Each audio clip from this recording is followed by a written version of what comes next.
तलवार, ये अपने आप में इतना बड़ा नाम है कि यहाँ ग्राउंड में मौजूद हर एक जी होश इंसान उनको बहुत अच्छे से जानता है। ये वही है जो सेक्रेटरी है citizens for justice and peace, और ये सिविल राइट सोशल एक्टिविस्ट भी हैं। गुजरात फसाद के मासूम मजलूम मुसलमानों को तन मन धन लगाकर, जान पर खेलकर ये उनके लिए इंसाफ दिलाने के लिए कंटिन्यूअस लड़ती रही। हम सलाम करते हैं उनकी मेहनतों को, उनके जज्बों को और बहादुरी को, और हम उनसे मुअद्दबाना रिक्वेस्ट करते हैं कि मोहतरमा टीस्टा आकर अपने कीमती नज़रियात हमारे साथ शेयर करें। मोहतरमा टीस्टा से तलवार, please welcome with a big hand.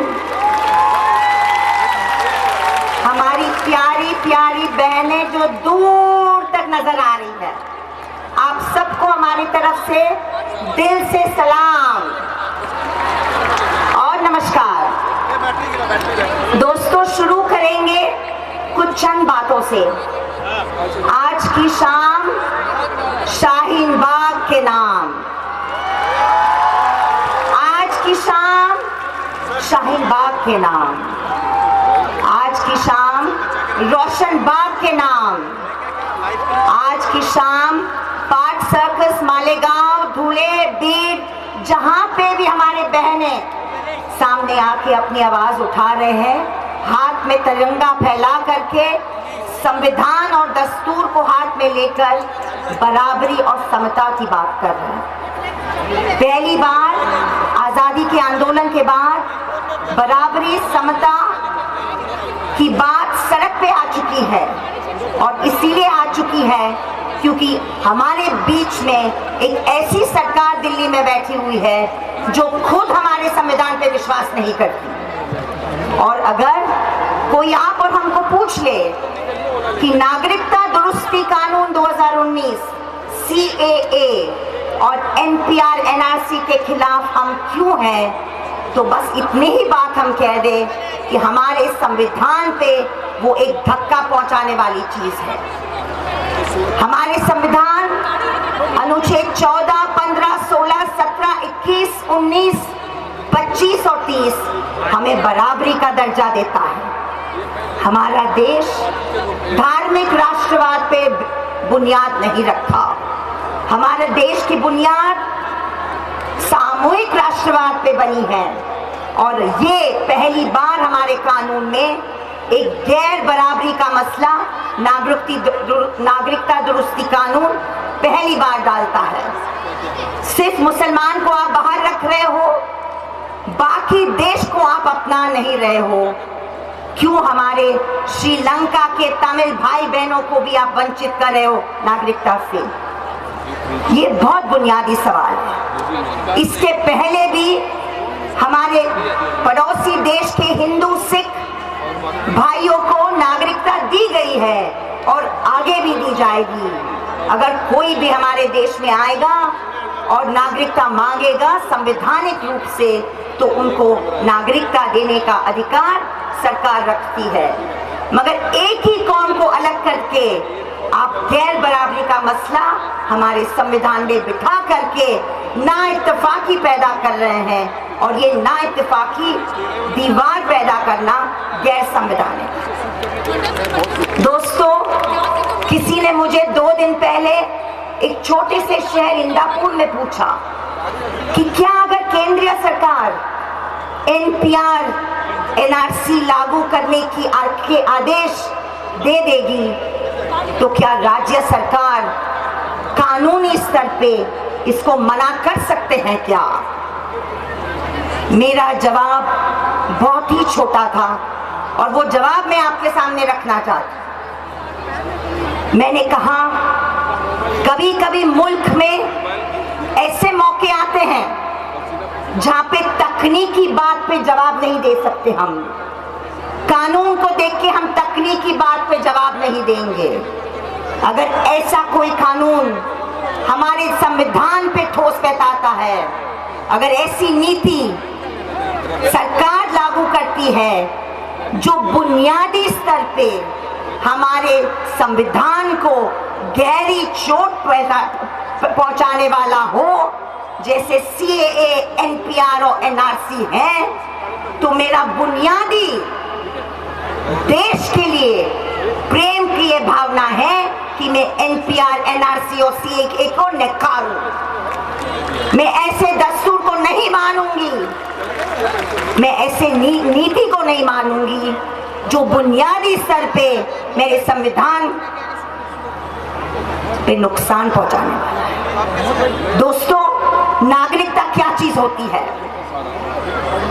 खेत में काम करने वाला मजदूर, हमारा प्रवासी कामगार, हमारे भटके मुक्त नोमैडिक ट्राइब्स, हमारे आदिवासी भाई बहन, हमारे मुसलमान, हमारे हिंदू, हमारे क्रिश्ची बहन।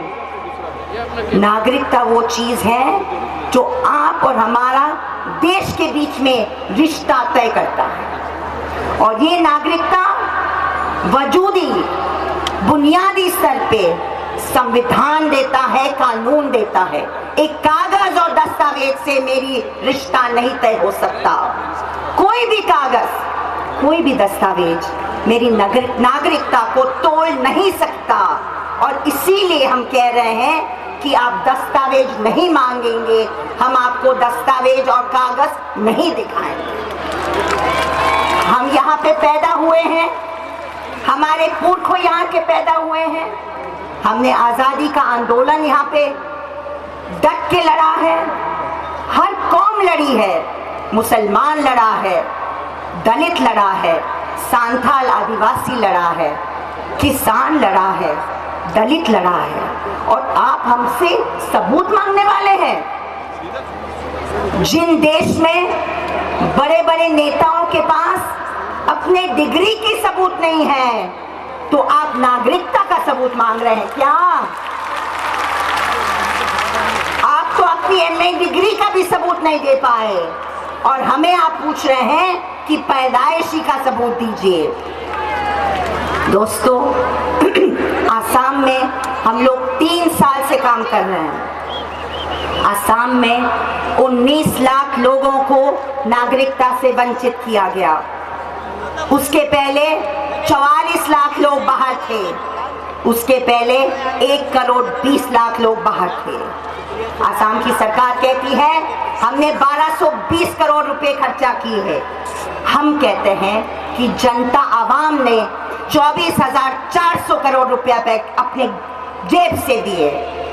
जो देश बेरोजगारी से जूझ रहा है, जो देश प्याज के दाम अखबार में आजकल नहीं दिखते, 140 रुपए हो गए हैं, वो देश 55,000 करोड़ NPR और NRC पे गवा सकता है क्या? आप ये फजूल खर्चा करना बंद कीजिए और हमारे आसाम की तरफ थोड़ा सा झांक के देखिए। भारत के 5वें राष्ट्रपति फखरुद्दीन अली अहमद के पूरे परिवार NRC के बाहर। मोहम्मद सनाउल्लाह कारगिल जंग में लड़के डिटेंशन कैंप में उनको बैठा दिया। हमारी संगठन की CJP की रश्मि नारा बेगम, जो आज हमारे लिए वॉलंटियर बनी है, उनको भी 3 साल डिटेंशन कैंप में पेट में बच्चा होते हुए उनको निकालना पड़ा। आज हिंदू, दलित, गोरखा, नेपाली, हिंदी भाषी, मुसलमान सब के सब NRC के बाहर है, क्योंकि जिस दिन ये प्रक्रिया शुरू होगी तो ज्यादातर आवाम जनता के पास दस्तावेज नहीं रहते, क्योंकि दस्तावेज से आप नागरिकता नहीं तोड़ सकते हैं। तो हम बस हाथ जोड़ के, हम हाथ सरकार के सामने तो नहीं जोड़ेंगे, मगर अक्लमंद जो नेता हैं, अक्लमंद जो लोग हैं विपक्ष में बैठे हुए, उनके सामने हम हाथ जोड़ के कहेंगे कि आप रोजगारी की बात कीजिए, रोजगार की बात कीजिए, महंगाई की बात कीजिए, अर्थव्यवस्था की बात कीजिए, सबका विकास की बात कीजिए। NPR, NRC और CAA को नकारिए। आज मुझे लगता है एक ऐतिहासिक मोड़ है कि ये मैदान में बहुत सारे ऐतिहासिक जुलूस हो चुके हैं, जलसे हो चुके हैं। आज कोने कोने से आई हुई हमारी बहनों ने ललकारा है सरकार को और कहा है कि शाहीन बाग जैसे महिला ने दिल्ली की ठंड में उठा करके अपने पूरे दावे पे अपनी जान लगा दी। बंबई की भी बहनें इसी तरह बाहर निकल के कहेगी कि सीएए को ना, एनपीआर को ना, एनआरसी को ना।